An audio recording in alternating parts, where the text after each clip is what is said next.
அனைவருக்கும் வணக்கம். இன்றைக்கி இந்த வீடியோவில் நம்ம எதை பற்றி பார்க்க போகிறோம் அப்படின்னு பார்த்தீங்கன்னா சமாதியை பற்றி பார்க்க போகிறோம். சமாதி அப்படின்னோடனே யாரும் பயந்துக்க வேண்டாம். சமாதி அப்படிங்கிறது அது ஒரு ஸ்டேஜ். அந்த ஸ்டேஜுக்குள்ளே நம்ம போயிட்டு தான் வருவோம்.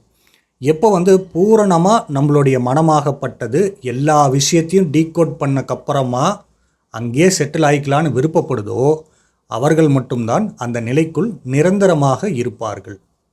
அப்படி இல்லாதவர்கள் அந்த இடத்த போய் தொட்டுட்டு திரும்பவும் நம்மளுடைய உடலுக்குள் வந்து விடுகின்றோம். ஸோ நம்ம இன்றைக்கி வரைக்கும் வீடியோ பண்ணிகிட்டு இருக்கோம் பார்த்தீங்களா. இந்த வீடியோவில் நான் சுய விழிப்புத்தன்மை அப்படின்னு ஒரு விஷயம் சொல்லியிருப்பேன். இந்த நான் எனும் தன்மை. நான் இப்போ முழிச்சுக்கிட்டே உங்ககிட்ட பேசிக்கிட்டு இருக்கேன். ஒரு டுயாலிட்டியை க்ரியேட் பண்ணுறேன். நான் வேற, இதை பார்த்துட்டு இருக்கவங்க வேற அப்படின்னு சொல்லி ஒரு டுயாலிட்டியை க்ரியேட் பண்ணுறேன். இந்த சுய விழிப்புத்தன்மை தான் ஜீவன் என்று அழைக்கின்றோம். ஓகேங்களா? இது என்னுடைய தனிப்பட்ட கருத்து, இது என்னுடைய தனிப்பட்ட எக்ஸ்பீரியன்ஸ். சரிங்களா? நான் சொல்லுவது எல்லாமே என்னுடைய தனிப்பட்ட கருத்து தான். இந்த சுய விழிப்புத்தன்மை, அதாவது ஜீவன், இந்த சுய விழிப்புத்தன்மை பூரண விழிப்புத்தன்மையை எப்போ மாறுது அப்படிங்கிறத பார்க்கலாம்.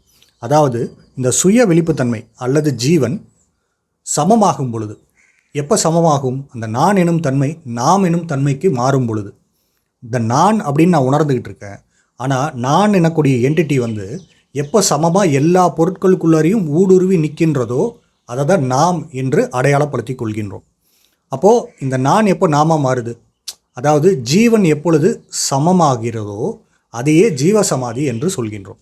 அப்போ இது எப்போ நடக்குது?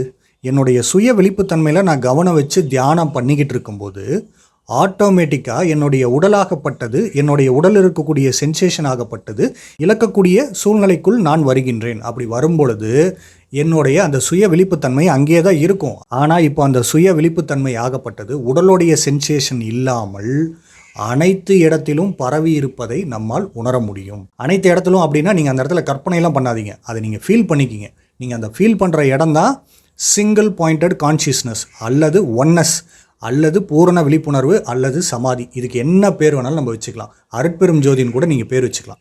அப்போ என்ன நடக்கும் அப்படின்னு பார்த்தீங்கன்னா, இந்த சுய விழிப்புத்தன்மை ஆகப்பட்டது அப்படியே படர்ந்து விரிஞ்சிருக்கிற மாதிரி ஒரு உணர்வை நமக்கு அளிக்கின்றது. அந்த உணர்வு தான் இத்தனை விஷயங்களையும் உள் அடக்கி வைத்துள்ளது. அது ஒரு ஆற்றல். சரிங்களா? சமாதி அப்படிங்கிறது ஒரு ஆற்றல், ஒரு எனர்ஜி சோர்ஸ். அந்த எனர்ஜி சோர்ஸ் அன்லிமிட்டடாக இருக்குது. அங்கே நல்ல எனர்ஜி கெட்ட எனர்ஜி அப்படின்லாம் எதுவுமே கிடையாது. அது வெறும் எனர்ஜி, அவ்வளோதான். அந்த எனர்ஜிக்கு நம்ம அடையாளம் கொடுத்து வச்சிருக்கிறதுனால தான் இங்கே இந்த பக்தி மார்க்கத்துக்கும் ஞான மார்க்கத்துக்கும் எப்பொழுதுமே ஒரு முரண்பாடு இருந்து கொண்டே இருக்கின்றது. சரி, ஓகே, இது என்னுடைய தனிப்பட்ட கருத்து தான். இப்போ நம்ம சப்ஜெக்டுக்குள்ளே போயிடலாம். இப்போது நம்ம மெடிடேஷனில் உட்காடுறோம். ஃபஸ்ட்டு வீடியோவில் நம்ம என்ன பார்த்தோம்? தாரணாவை பற்றி பார்த்தோம். அதாவது என்னுடைய மைண்டை சிங்கிள் பாயிண்டரில் ஃபோக்கஸ் பண்ணுறது, டைவர்ட் ஆகாமல் வச்சுக்கிறது. ஓகே, நான் டைவர்ட் ஆகாமல் என்னுடைய மனதை நான் பொறுமைப்படுத்தி கொண்டு தியானத்தில் போய் அமரும் பொழுது வெளிப்பொருட்கள் இருக்கக்கூடிய விஷயங்களை டிஸ்ட்ராக்ட் ஆகாமல் என்னுடைய சுய விழிப்புத்தன்மைக்குள் என்னுடைய கவனம் வரும் பொழுது, அந்த சுய விழிப்புத்தன்மையில் நான் நிலைத்து இருக்கும் பொழுது அந்த இடத்துல என்ன நடக்குது அப்படின்னு பார்த்தீங்கன்னா, என்னுடைய சுய விழிப்புத்தன்மை ஆகப்பட்டது அப்படியே அந்த இடத்துல அந்த உணர்வு நிலையில் நான் நீடித்து இருக்கும்போது ஆட்டோமேட்டிக்காக அந்த சுய விழிப்புத்தன்மை மட்டும் அங்கே இருக்குது. என்னுடைய உடலுடைய சென்சேஷனை இழக்கக்கூடிய நான் நிலைக்கு வரும் பொழுது நான் பூரண விழிப்புத்தன்மையாக மாறிவிடுகின்றேன். என்னுடைய ஜீவனாகப்பட்டது சமமாகி விடுகின்றது. ஜீவன் சமமாகிறது தான் ஜீவ சமாதி அப்படின்னு சொல்கிறாங்க. ஓகே, இப்போ இந்த இடத்துல மறுபிறவி கான்செப்ட் வரும். இது என்னுடைய தனிப்பட்ட கருத்து தான். யாருடைய மனதும் புண்படுத்தும்படி இருந்தால் என்னை மன்னிச்சிருங்க. இப்போது இந்த இடத்துல தான் இந்த மறுபிறவி கான்செப்ட் அப்படிங்கிறது வருது. ஸோ ஸ்டார்டிங்கில் எனக்கு இந்த மறுபிறவி, இந்த கடவுள், இந்த மாதிரி விஷயங்கள் அந்தளவுக்கு ஈடுபாடோ நம்பிக்கைகளோ எனக்கு கிடையாது. கடவுள்னால் எனக்கு பிடிக்கும், அவ்வளோதானே ஒழிய எனக்கு இந்த மறுபிறவின்னு ஒன்று இருக்குது, கடவுள் திடீர்னு நம்மளை காப்பாற்றுவார், அந்த மாதிரி எந்த ஒரு விஷயத்திலும் எனக்கு நம்பிக்கை கிடையாது. ஆனால் போக போக போக இந்த மாதிரி ஸ்டேஜஸ்குள்ளெல்லாம் நம்ம போயிட்டு வரும்போது தான் எனக்கு ஒரு புரிதல் ஏற்படுது. என்ன புரிதல் ஏற்படுது அப்படின்னு பார்த்தீங்கன்னா, ஸோ நான் இந்த பூரண விழிப்புத்தன்மைக்குள்ளே என்ட்ராயிட்டேன். பூரண விழிப்புத்தன்மைக்குள்ளே என்ட்ராயிட்டு திரும்ப இந்த உடம்புக்கு வரேன். இப்படி வரும்பொழுது இந்த இடத்துல இதை தான் முக்தின்னு சொல்கிறாங்களோ, இதை தான் மோட்சம்னு சொல்கிறாங்களோ அப்படின்னு போயிட்டு நான் ஒரு ரிசர்ச் பண்ணி பார்க்குறேன். அப்போ தான் எனக்கு ஒரு விஷயம் புரிய வருது. என்ன புரிய வருது அப்படின்னா, நம்ம எல்லாருமே இந்த உடலை விடக்கூடிய ஒரு சூழ்நிலைக்குள் உட்படுத்தப்படுவோம். எப்போது? ஒரு 60 வயசுலையோ அல்லது 80 வயசுலையோ அல்லது 90 வயசுலையோ இல்லை 100 வயசுலையோ நம்ம இந்த உடம்பை வந்து விட்டுட்டு போகக்கூடிய ஒரு தன்மையாகப்பட்டது ஏற்படுகின்றது. அந்த விட்டு போகக்கூடிய நிலையில் என்னுடைய சுய விழிப்புத்தன்மையாகப்பட்டது இந்த சுய விழிப்புத்தன்மை தான் நான் அப்படின்னு அடையாளப்படுத்திக்காமல், நான் என்பது அடையாளம் இல்லாமல் இருக்கக்கூடிய இந்த சுய விழிப்புத்தன்மை தான் அடையாளப்படுத்திக்காமல் இருக்கும்போது இந்த சுய விழிப்புத்தன்மையாகப்பட்டது என்ன கற்பனைக்குள்ளே போகுது அப்படின்னா, நான் என்பது ஒரு மனிதன், நான் என்பது இந்த அடையாளம் அப்படிங்கிற அந்த கற்பனையில் இருப்பதனால் அது ஆட்டோமேட்டிக்காக என்ன பண்ணுது அப்படின்னா இந்த ப்ரோக்ராமை அந்த சுய விழிப்புத்தன்மைக்குள் ஸ்டோர் செய்து விடுகின்றது. அப்போ என்ன நடக்குது அப்படின்னா, நம்ம டெய்லி தூங்கும்போது நம்ம எப்படி மெய் மறந்து அப்படிங்கிறது நான் என்பது இந்த சுய விழிப்புத்தன்மை தான் அப்படிங்கிற ஒரு விஷயத்தை மறந்து கனவு உலகத்துக்குள்ளே போயிட்டு நம்ம காலையில் எந்திரிக்கிறோமோ, அப்போ நம்ம எங்கே இருந்திருக்கோன்னே தெரியாது, நம்ம எப்படி படுத்திருந்தோம் எப்படி தூங்கினோம் அப்படிங்கிற எந்த ஒரு கான்செப்ட்டுமே நமக்கு தெரியாது. ஆனால் நம்ம ஒரு கனவு உலகத்தில் இருந்திருப்போம் பார்த்தீங்களா, அந்த கனவு உலகத்துக்குள்ளே எப்படி போயிட்டு வரமோ அந்த மாதிரி நம்முடைய இந்த உடலை விடக்கூடிய தன்மையில் சேம் ப்ராசஸ் நடக்கும். ஒரு கனவு மாதிரி ஓடும், பயங்கரமாக அப்படியே எல்யூஷன்ஸ் ஓடும். அந்த எல்யூஷன்ஸ் முடியும் பொழுது நமக்கு வந்து இன்னொரு பிறப்பாகப்பட்டது அந்த இடத்துல ஏற்படுகின்றது. காரணம் என்ன அப்படின்னா, இந்த சுய விழிப்புத்தன்மையாகப்பட்டது அதனுடைய அடையாளத்துக்கு இன்னுமே வரல.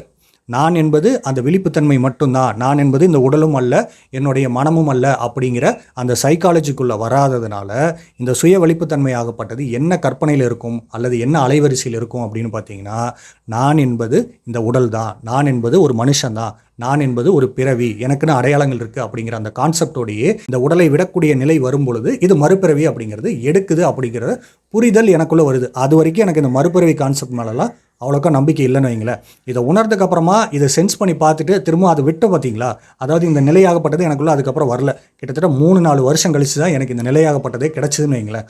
அது வரைக்கும் அப்போ இந்த நடுவில் என்ன நடந்தது, இந்த டேட்டா எப்படி மாறிச்சு அப்படிங்கிற ஒரு புரிதலுக்குள்ளே வரும்பொழுது தான் இந்த மறுபிறவி அப்படிங்கிறது ஒன்று இருக்குது அப்படிங்கிற நம்பிக்கையே எனக்குள் வந்தது. இது என்னுடைய தனிப்பட்ட கருத்து தான்.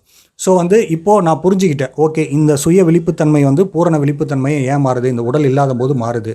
அப்போ இந்த உடலை விடக்கூடிய தன்மை வரும்பொழுது நாம் அந்த சுய விழிப்புத்தன்மையில் நிலைத்து விட்டோமே, ஆனால் நம்ம வந்து பூரண விழிப்புத்தன்மையாக மாறிடும். இதை தான் ஜீவசமாதி அப்படின்னு சொல்கிறாங்க. ப்ரோ அப்போ இது எதுக்கு ப்ரோ என்கிட்ட சொல்லிட்டு இருக்கீங்க, அப்போ என்ன போய் நீங்கள் ஜீவசமாதி அடைய சொல்கிறீங்களா அப்படின்னு கேட்டிங்கன்னா, நான் அப்படிலாம் எதுவுமே பண்ண சொல்ல. இந்த இடத்துல நம்ம ஒரு விஷயத்தை புரிந்து கொள்ள வேண்டும். இந்த சமாதி அப்படின்னு சொல்கிறோம் பார்த்தீங்களா, இந்த சமாதி அப்படிங்கிற வேர்டே வேண்டாம், இந்த பூரண விழிப்புத்தன்மை அப்படின்னு சொல்கிறோம் பார்த்தீங்களா, இந்த பூரண விழிப்புத்தன்மை ஆகப்பட்டது ஒரு எனர்ஜி சோர்ஸ். சரிங்களா, இது ஒரு மிகப்பெரிய ஆற்றல், ஒரு எல்லையற்ற ஆற்றல். இந்த ஆற்றல் தான் இந்த பிரபஞ்சங்களை இந்த அண்டங்களை உருவாக்கி உள்ளது. சரிங்களா, இந்த ஆற்றலுக்குள் நாம் ஊடுருவி செல்லும் பொழுது நம்முடைய அடையாளமாகப்பட்டது மாற்றப்படுகின்றது. அப்படி மாற்றப்படும் பொழுது இந்த அடையாளத்துக்குள்ளே வந்துட்டு நம்ம திரும்பவும் இந்த உடம்புக்குள்ளே வந்துட்டு செயலாற்றும் பொழுது தான் நம்மளுடைய ப்ரிசெப்ஷன் ஆகப்பட்டது சேஞ்ச் ஆகுது, நம்மளுடைய மூளையாகப்பட்டது ப்ரோக்ராம் ஆகுது. இப்படி ப்ரோக்ராம் செய்யும் பொழுது தான் நமக்கு இந்த அஷ்டமா சித்திகள் என்னும் விஷயம் கிடைக்க பெறுது. இந்த அஷ்டமா சித்திகள் எப்போ கிடைக்குது அப்படின்னா, இது வந்து இந்த பூரண விழிப்புத்தன்மையை உணர்ந்தால் மட்டும்தான் கிடைக்கும். இந்த பவுண்ட்லெஸ் எனர்ஜி, அதாவது இந்த கடவுள், அதாவது இந்த கடவுள் தன்மை அப்படின்னு நம்ம சொல்கிறோம் பார்த்தீங்களா, அதுதான் இந்த கடவுள் தன்மை, பூரண விழிப்புத்தன்மை. அது எங்கே இருக்குது அப்படின்னு கேட்டிங்கன்னா, அது எங்கேயோ இருக்குன்னா கற்பனை பண்ணிக்காதீங்க. இப்போது நீங்கள் இந்த வீடியோவை பார்த்துட்டு இருக்கீங்க பார்த்தீங்களா, உங்களுடைய சுய விழிப்புத்தன்மை தான், அந்த முழிப்புத்தன்மை தான் அது. அந்த முழிப்புத்தன்மை இந்த உடம்புக்குள்ளே இருக்கிற வரைக்கும் இந்த உடம்புக்குள்ளே மட்டும்தான் நான் இருக்கேன்னு நினச்சிக்குது. ஆனால் மெடிடேஷனில் இந்த உடம்பை நீங்கள் ஷட் டவுன் பண்ணும்போது ஆட்டோமேட்டிக்காக இந்த உடலாகப்பட்டது, அதாவது இந்த சுய விழிப்புத்தன்மை ஆகப்பட்டது எல்லா இடத்துலையும் நான் இருக்கேன், இந்த உடம்பு அப்படிங்கிறது ஒரு கூடு அப்படிங்கிற ஒரு விஷயத்தை அது புரிந்து கொள்கின்றது. இதுதான் வந்து கான்செப்ட். ஓகேங்களா, இப்போது இந்த ஜீவனாகப்பட்டது சமமாகி நிற்கக்கூடிய இந்த இடம், இந்த இடத்துக்குள்ளே நான் வந்துட்டு திரும்ப இந்த உடம்புக்கு வரும்பொழுது என்னுடைய மூளை வந்து என்னை ப்ரோக்ராம் செய்யும். ப்ரோ அப்போ இந்த பிரெயினை யூஸ் பண்ணி தான் அஷ்டமா சித்திகள் பண்ண முடியும் அப்படின்னு சொன்னீங்க பார்த்தீங்களா, அது எனக்கு கொஞ்சம் ஈஸியாக புரிகிற மாதிரி சொல்லுங்களேன் அப்படின்னு கேட்குறீங்களா. இப்போ நான் ஒரு எக்ஸாம்பிள் ஒன்று சொல்கிறேன். இப்போ நம்ம எல்லாத்து கையிலையும் மொபைல் இருக்குது. சரிங்களா, இப்போ இந்த மொபைலில் வந்து நம்ம ஹாய்னு ஒரு மெசேஜ் அனுப்புகிறோம்.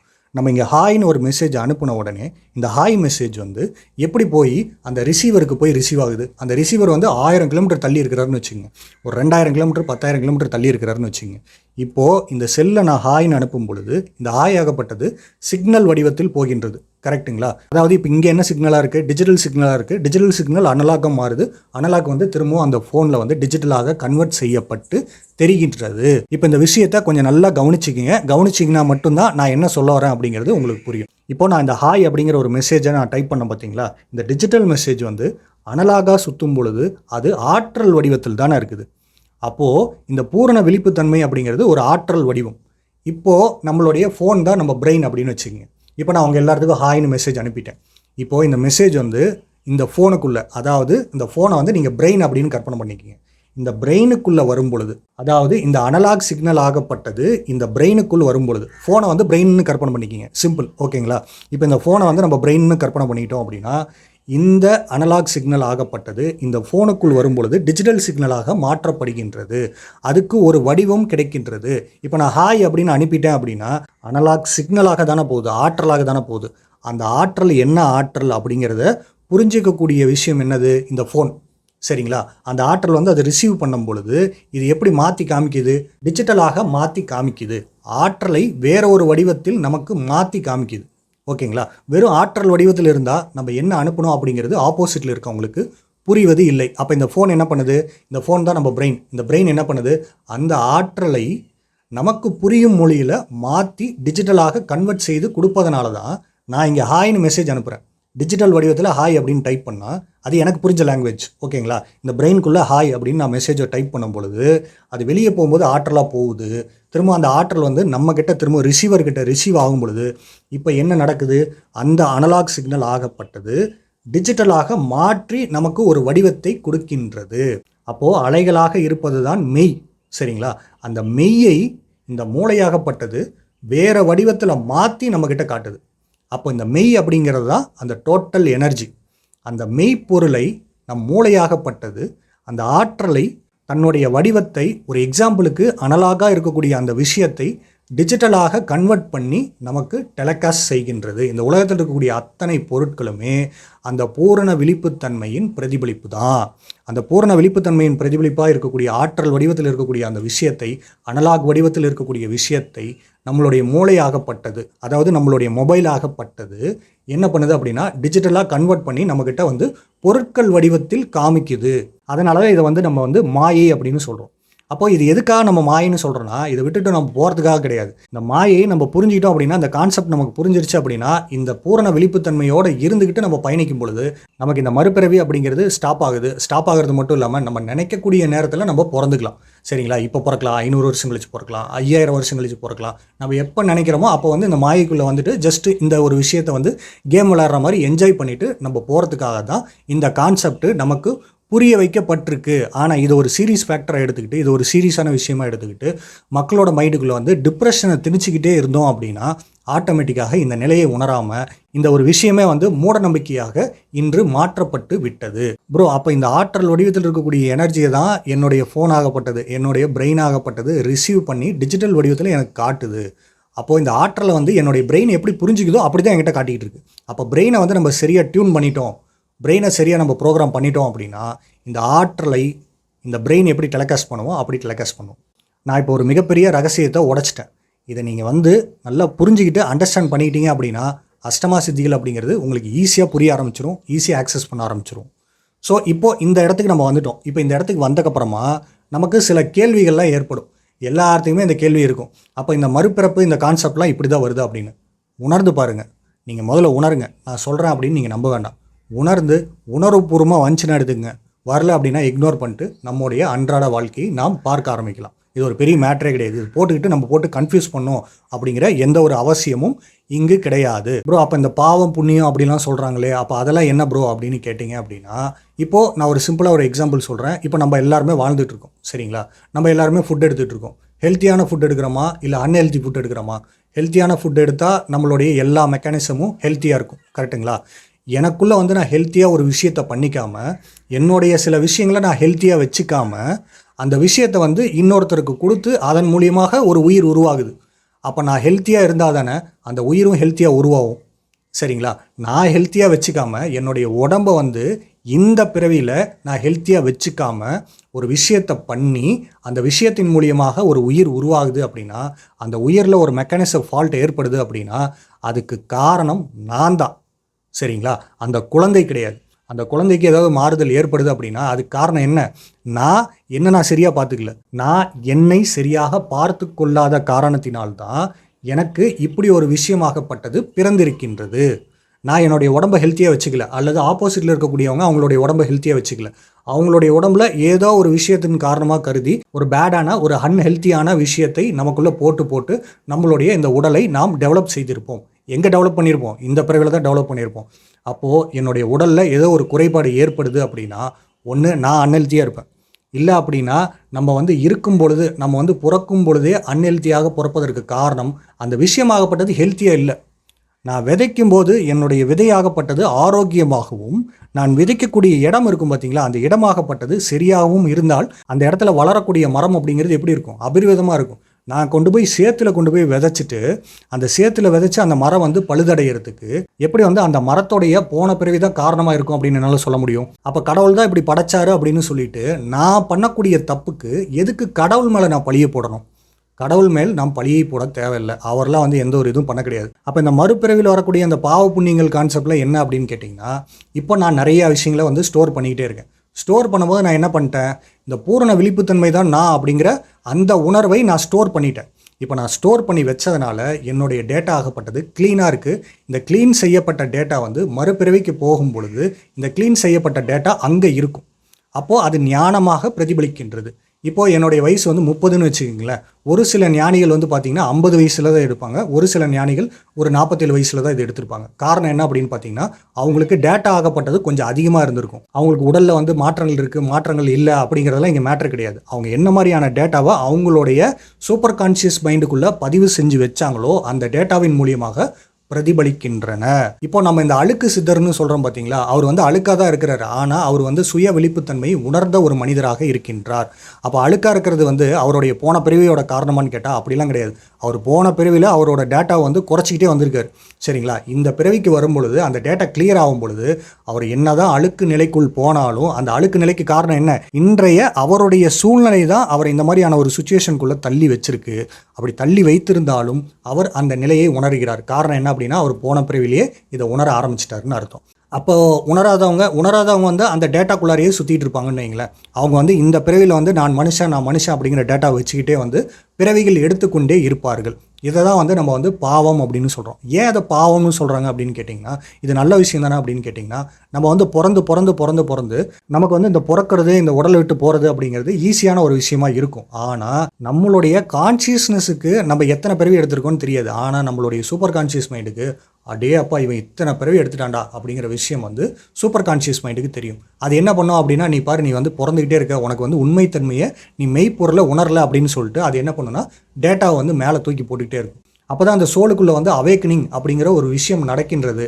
அப்படி அந்த விஷயம் நடக்கும் பொழுது தான் அந்த ஆத்மா ஆகப்பட்டது கொஞ்சம் கொஞ்சமாக புரிய ஆரம்பிக்குது. ஓ, அப்போ என்னுடைய மெய்ப்பொருள் அப்படிங்கிறது இந்த பூரண விழிப்புத்தன்மை தான் அப்படிங்கிறத உணர்ந்து தன்னுடைய அந்த ஸ்டேஜை முடிக்கின்றது. இப்போது இந்த சைக்கிள் ஆகப்பட்டது ஒரு இடத்துல நிற்கிது. நின்னக்கப்புறமா என்ன பண்ணுது அப்படின்னா, எனக்கு பிடித்த மாதிரி ஒரு உலகத்தை உருவாக்கி என்னால் போய் பிறந்து கொள்ள முடியும் அப்படிங்கிற தன்மைக்குள் வருகின்றது. இப்போ நம்ம பிறந்துட்டு இருக்கிறது வந்து ஆக்சிடென்டலாக நம்ம வந்து பிறந்துக்கிட்டே இருப்போம்னு வைங்களேன். இப்போ நம்ம பிறந்துட்டு இருக்கிறது வந்து கான்ஷியஸாக நம்ம வந்து பிறக்கிறது இல்லை, நம்ம வந்து ஆக்சிடென்டலாக தான் வந்து பிறந்துகிட்டு இருக்கோம். அப்போ இந்த உலக சூழ்நிலை எப்படி இருக்குது அப்படிங்கிறது நமக்கு தெரியாது.